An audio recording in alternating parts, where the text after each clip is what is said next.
He came into my life. He saw. Then he regenerated. That's the way it is with a doctor every time that you do see him. Hello guys, welcome. If you've seen my channel before, welcome back. I'm the Philadelphia Whovian. And for this video, it's about the very first classic Who Doctor I ever saw, the Fifth Doctor. Yes, he was. He was the very first classic Who Doctor that I got an episode of, or a story of, in the mail when I was finally getting into classic Who all those couple of years ago.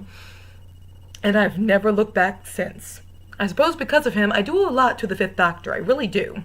So I said, okay, with this video, you know what I'm going to do? I'm going to do a ranking of all of his stories, not just in my top 10, which I've done before. I've done a list of my top 10 episodes of the Fifth Doctor, but now I'm just going to do a ranking of all his episodes from my least favorite to my absolute favorite. I'm not saying worst to best because there's no such thing as a worst episode, because it's all subjective in this mad world we live in. This mad, mad, mad world.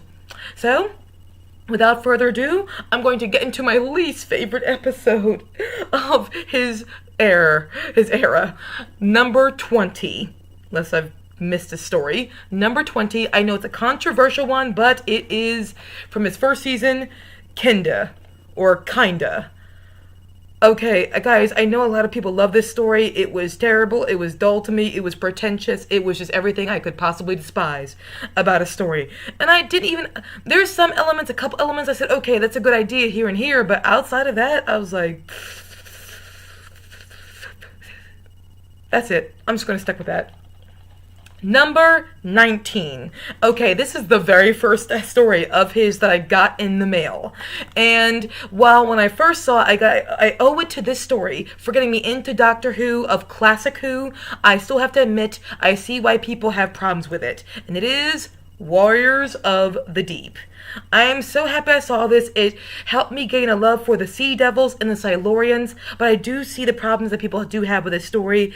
The effects are even worse than they could ever usually be, but there is still good elements, I feel, to the story. The Doctor himself is not that great. Like, he's mad at humans for wanting to kill the Sea Devils and the Silurians, but it's like, of course they want to kill them. Because the Silurians, the Sea Devils, are killing them. It's self-defense. Don't be so judgmental. So I see why people don't like this story. So this has a certain charm for me. I do see the flaws. Okay, number 18 is the only Fifth Doctor story I do not own. Time Flight. Time Flight, okay. I've heard so many bad things about Time Flight. I heard how god-awful it was, and it's like it is with my overhated list. Because there were so many people who were like, this is god-awful. I was prepared for how god-awful it was, and as a result, I didn't hate it as much as I thought I was going to hate it, but I do still see why it's not perfect. But I do like the idea of, you know, them going on a plane, and then the plane disappearing or going to a different location, etc. and so forth. I do like that Tegan and Nyssa feel so bad about the loss of Adric, and the Doctor is doing this to cheer them up. But I see why people do not like it. I really do. Like, really do. I do. So I'm not stupid in that regard, at least. I hope I'm not. Now, number 17, The King's Demons. Okay, The King's Demons, this is a story I don't really have a problem with. It's just one of those stories that's like, okay, it's a two-parter, it's fine, it's perfectly okay. I'm just, you know, it's good. I enjoy elements of it, going with the Magna Carta and bringing in Chameleon, but it didn't rank any higher for me. That's just where it fell. That was 17. Now we get to number 16. We have 4 to Doomsday, the very second episode of the Fifth Doctor, or second story of the Fifth Doctor. And now, I don't see anyone ever talk about 4 to Doomsday, and I see why. It's not an episode that is amazing, but it's not an episode that is bad either. It's one of those episodes that falls right in the middle, being perfectly fine to enjoy. The only thing I really hate about this story is Tegan. God, I hate Tegan. Like, I think she's the main thing that holds this story down for me. I know there's some Tegan lovers out there in this world, but the fact is, Tegan in this story, let's not forget, she took the TARDIS, got stranded just outside of the spaceship, ship, and she was going to leave the Doctor, Nyssa, and Adric there with no thought or care about how they were going to get back or get anywhere or get off the ship. Tegan was going to abandon them. I understand you Tegan lovers, but it does not stop the fact that Tegan was going to abandon the Doctor and Nyssa and Adric. One thing I can't stand, people who abandon others when they know they're alive and safe. I just don't. Okay. I think we're at 15 now. Sorry if I got my numbers completely off there. 15, we have Resurrection of the Daleks. Okay, I know some people absolutely love this story. I know they do. I know some people think this story is very overrated. It's one of those stories where I'm like, okay, it's not my favorite Dalek story, but there's still a lot of things about it I do enjoy. I like seeing Davros again, and I like seeing how Davros... Sorry, I just heard something on my computer. It's like an alarm system. Sorry. I see Davros have nice full dialogue with the Doctor again. I like seeing Davros and the Doctor exchange long bits of dialogue. That's one of the things I hold against Journey's End. The Davros is there for like 5 minutes, but Davros is really here, and he also does not trust the Daleks. He is more intelligent than he was before. I've got to give credit to that. And I like seeing the Doctor shoot a Dalek and be like, you know what, never mind. I shouldn't be so idealistic anymore. Who am I kidding? I really shouldn't be. I like seeing that element. And, you know, overall, there were plenty of things about it I did enjoy, but I see why people do think it's overrated. Okay, now, I believe we're at 14. Sorry. Now we have, from the second season, Snake Dance, or Snake-a-Dance. This is a very interesting story for me. This is one of those stories where when I first bought it, I did not think I was going to like it. I just bought it to have it. And I loved it. And then every time I go back and watch it, I always like it. But at the same time, for some strange reason, I never have the impulse to see it again. Like, I know I like it, but I wouldn't go out of my way to watch it. I can't explain why. But it's a very good story, excellent world building, good effects. And Nyssa, I just always love Nyssa. I'm always going to love Nyssa. And then, you know, Tegan really is, you know, very mesmerizing in this because she's being possessed by the Mara, practically, pretty much. You know, it's very, very, very unique. Or it could just be me. I have weird taste sometimes. I admit that I've got weird taste. Okay. Oh, hold on, sorry. My cat was sitting on my DVD. Now I think we're at 13. And then we have Black Orchid. I heard that Peter Davison does not like this story. Well, I do. No offense, Peter Davison, but I just disagree with you. I find this to be a very good story. Nice, good little two-parter. It's not too long, where it's dragging its story out unnecessarily, which some stories have been known to do. No, it takes its time to tell a story in all the time it needs to tell a story. I love Nyssa playing two different characters at one time. It's, you know, and also it's just a human story. Like, it's nothing really supernatural is going on here. It's just humans.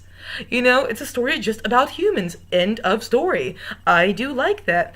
It was a bit of, like, you know, lightheartedness before we get to the darker elements of the first season of The Fifth Doctor. I think we're at 11 now. I hope so. Or I'm completely off. Then we have an episode that I'm kind of controversial for liking so much. Arc of Infinity. Okay, I know quite a few people do not like this episode. I know some people love it. I'm in the middle there. It's not my favorite, but I definitely do enjoy it. I like seeing the Doctor and Nyssa, them being the primary thing about, you know, them just being the TARDIS team at this time. I know Tegan comes back for reasons I don't know why, but she's back. I mean, I know it makes sense why she's back. You know, they make sense of it in the storyline, but I just don't get why she left and then came back. That's what I don't get.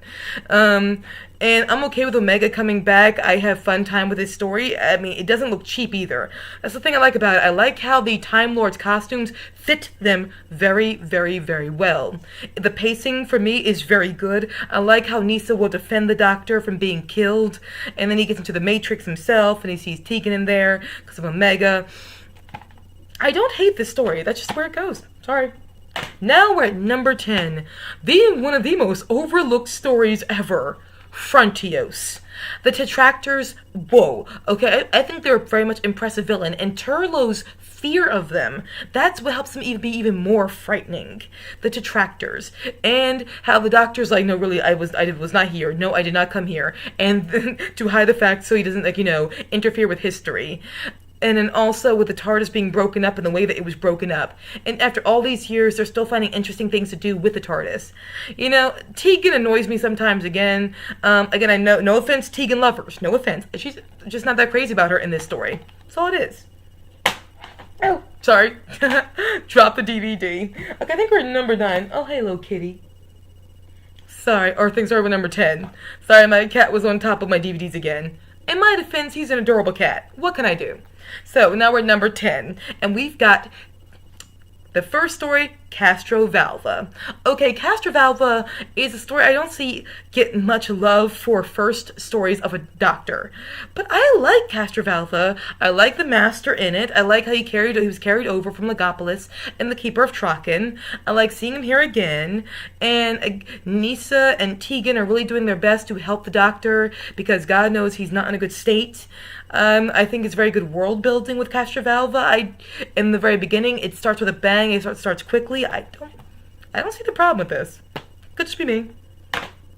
Now I believe we're at number 9, and it's the middle part of the Black Guardian trilogy, Terminus. Okay, I know a lot of people do not like Terminus and think it's a bad story to a great trilogy. I do not agree. Yes, it's not as good as the first and third installments of the Black Guardian trilogy, but this is still very good. The idea of Terminus, there being a leper ship where people come to be cured, but they really just, the company doesn't really care that much. They just want to collect the profit, and so therefore all these lepers there just go there and probably all gonna die. But then there's the Garm, and then the Garm is there and he does cure Nyssa along the radiation, and it turns out Nyssa stays behind to help all these people because she knows she can. I don't hate this story, and people say it's hard to see it because of how dark everything is, but I feel like it just adds to the atmosphere, and I like what the writer did. I think it was written by Steve Gallagher, but I could be wrong. And Steve Gallagher separated Turlough from the Doctor because it's like he needs them to be separate, because if Turlough keeps failing at killing the Doctor, even when he's right next to him, that just smacks of incompetence. So if he separates them from each other for this adventure, this way Turlough does not look incompetent. He's just completely separate from the Doctor. I'm fine with Terminus.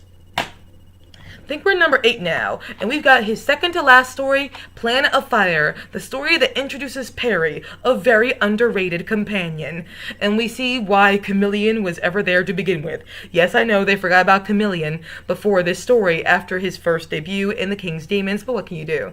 And I like the idea of Planet of Fire. Again, very good world building, the idea of sacrifices, and people being sacrificed because they do not believe, all that, and then going from where she found the item to, and also when the backstory of Turlough, and how brave Perry really, really is.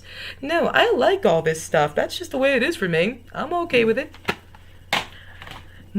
Sorry, Zeus. Sorry, I knocked my DVD on my cat that time. Number 7. We have The Visitation. Okay, The Visitation is just a whopping good story. Wait a minute, hold on. I forgot something. Number 7, oh sorry, I was right. I didn't forget anything. It's a whopping good story. Number 7, it's just a darn good story for me, The Visitation. And I was like, oh, I forgot something. Yeah, I for a second forgot what I was even talking about. Sorry. The Visitation is a story that is very good, centering on how did the Great Fire of London possibly happen. It was of an alien landing there, and the Doctor having to, of course, let the fire eventually happen because of all that happened before him and was trying to get, crush and defeat this alien who fell onto Earth, shipwrecked, and is trying to get out again, but is also a fugitive from the law and is willing to destroy a lot of the planet just to escape or stay away from being arrested.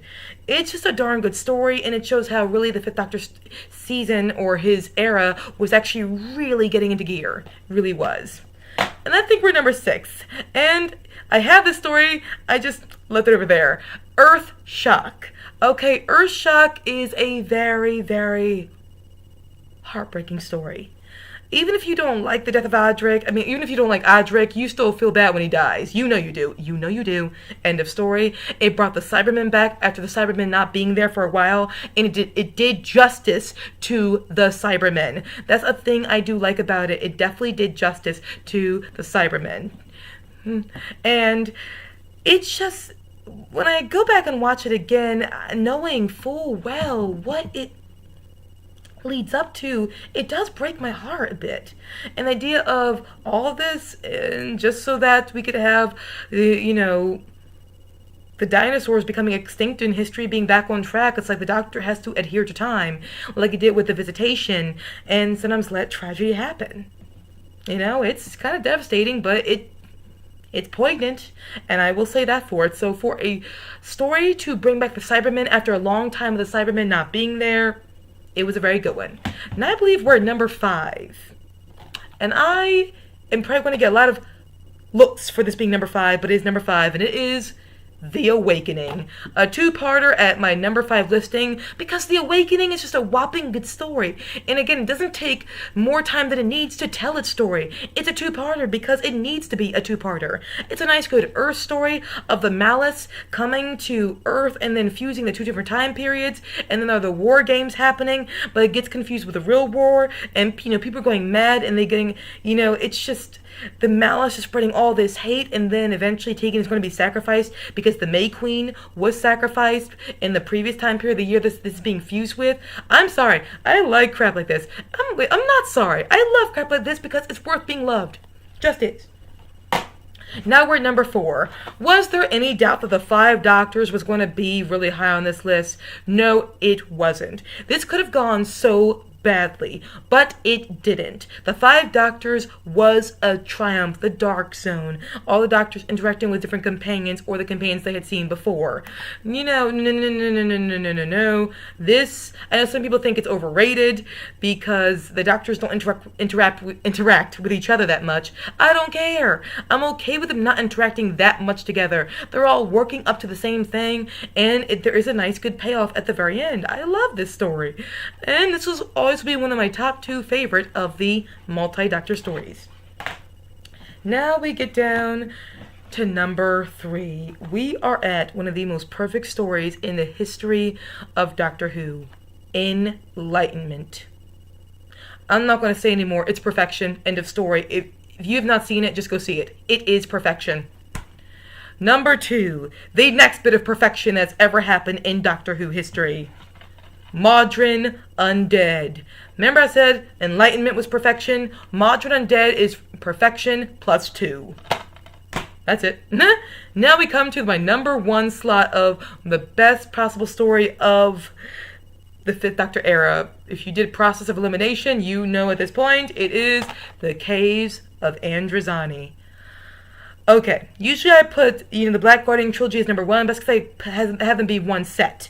But this time I isolated the stories, so I was able to separate them, and as a result, Caves of Androzani is back at its number 1 slot with me. Shiraz Chek is a great antagonist. He is creepy, he is heartbreaking, he is frightening, he is all these things. He's a very dynamic and well-developed villain, and Morgus is just despicably horrible.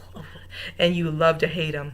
And there are a lot of just bad people in this story. And again, for a story that's going to end a Doctor's tenure as the Doctor, an actor's tenure as a Doctor, it wasn't like one of the big heavy-hitting villains. It wasn't. It was a new villain, and it was just the Doctor trying to escape this bad situation. That's all it was. The Doctor and the companion, they're in a situation, the Doctor got her into this, and now he's just trying to get her out of it. That's all it is. And that, I like that it ended in that way. So, that is my ranking of all of the stories from the 5th Doctor era. Sorry if there was some confusion in there when it came to the number listings. That's just me for you. I'm never going to learn. What can you do? Yes, but...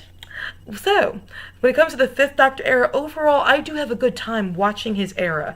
I do think his era is actually a very good one. Whether you like his Doctor or not, there are definite... parts of his era that I find very enjoyable. I find his last 2 seasons to be immaculate, and parts of his first seasons to be very good too. And I very much can say that the 5th Doctor era is overall a darn good era. I don't give grades, because I just don't know how to place things very well. So overall, I just gave my general thoughts. If you have a possible ranking of the 5th Doctor stories, what are they? Think about them. It's actually fun to think about.